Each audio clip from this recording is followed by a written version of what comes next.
Staigāju pa mežu, kur ir daudz ozoli, ļoti piemēroti melnam stārķim, un nekā nav. Un tad pēkšņi ieraugu līgzdu centrā.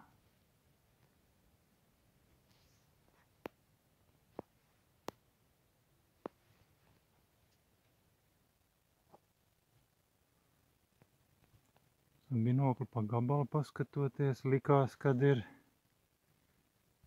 plēšputnu līgzda, pārāk smalki zari. Bet iesim tuvāk, skatīsimies, kas tur ir.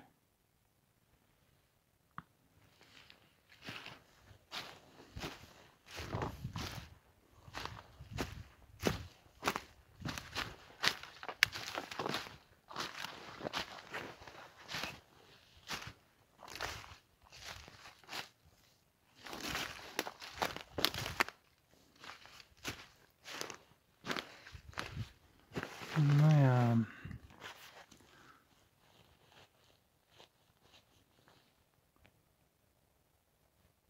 Izskatās jau plēšputnu līgsta.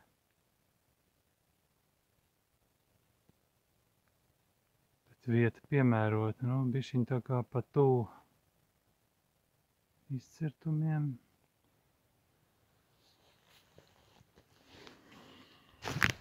Priekš melnā stārķa. Un tā kā pat tālu no laukiem priekš plēšputna.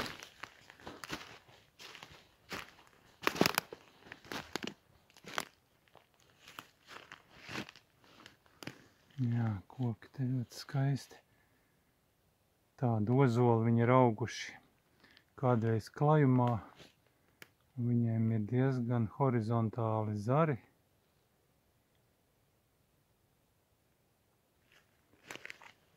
Un pēc tam ir apauguši citi koki, ideāli piemēroti. Nu jā, pārāk smalks, kas karājās. Tiešām tā likās, ka melnais stārķis tādi lieli izskatījās, bet nemaz nav tik lieli. Nu, pēc lieluma varētu būt arī melnam stārķim. Un novietojums arī varētu būt melnā stārķa.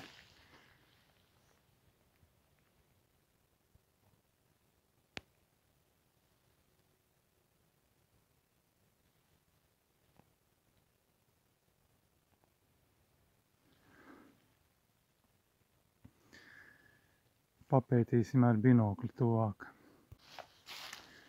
Zari izskatījās tā neko, bet pienākot pie līgzdas, lūk, spalvas, un te ir bojā gājis kāds.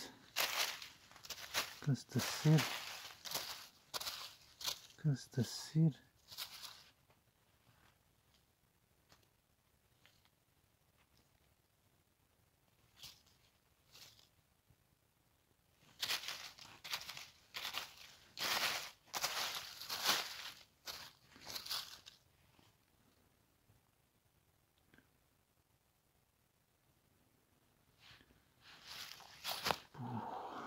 Nepateikšu reiz.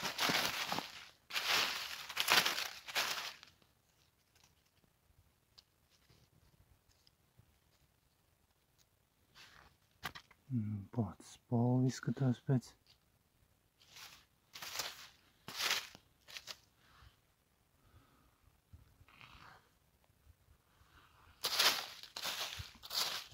Pēc melnā stārķa.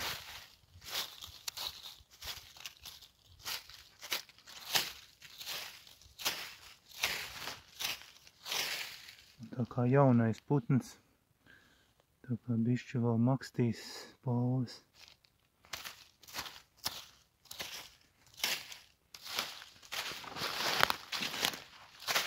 Un es saprotu vēl.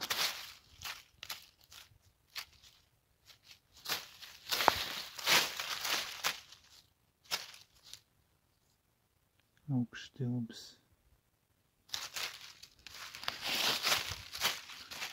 Augšstilbkols. Cik viņš ir garš. 15 centimetri garš.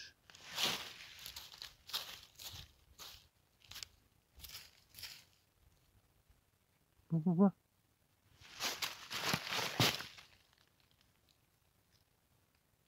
Nesaprotu šito kaulu.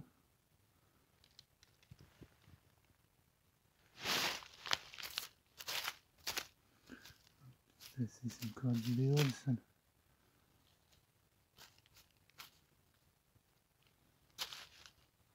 Bet pēc spalvām baigi melnais.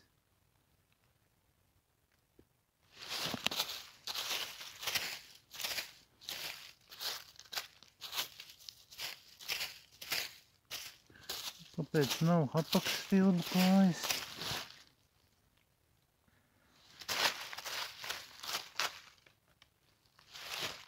Kur viņš ir aizvilkts?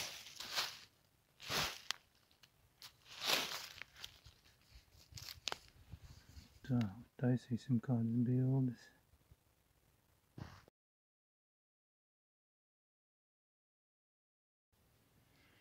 Beigās nopietnāk paskatot spalvas, ieraudzīja arī kādas spalvas apakšpusē strīpainas.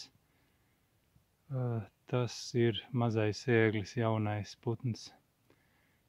Viņam ir diezgan tumšas spalvas, tās lidspalvas. Virspuses ir stipri melni un viņas vēl slapjas. Visticamāk tas ir mazais ēglis. Tieši zem ligzdas, nezinu vai viņi ir vanaks, viņam ir uzbrucis vai kaut kas cits ir noticis. Vanaks kādreiz kaut kur aiznes viņu tālāk, kādu 30 metri no ligzdas. Bet te viņš ir gājis bojā. Nekas arī mazais ēglis arī ir mikrolieguma suga, tā kā šeit tiks izveidots vismaz LVM liegums cirst mežu.